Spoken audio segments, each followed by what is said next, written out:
पास कोई टोपी दाढ़ी वाला रिश्ता आता है तो कहते मौलवी मैंने नहीं कर रही। ये कल्चर मैंने दिया, मेरे अब्बू ने मुझे दिया, मेरी अम्मी ने मुझे दिया, या आपने 12-15 साल को बीए की स्टूडेंट बैठी है, क्या आपने किताबों से कल्चर लिया? ये कल्चर तो मुझे मदीने से मिला है सल्लल्लाहु अलैहि वसल्लम।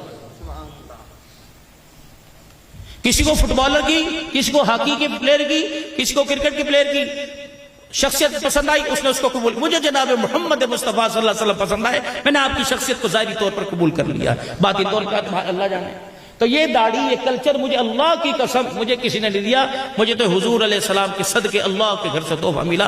ये अल्लाह के नबी की तस्वीर है जो आपके सामने टोपी, पगड़ी, शलवार, टखनों से ऊंची, खुले बाजू, आस्तीन, और ये दामन जो है वो चकोर है और ये बैन लगा हुआ है। ये अल्लाह के नबी की एक तस्वीर है, एक मुशाबहत है जो इस उम्मत के उलमा के हिस्से में अल्लाह ने उतार दी है।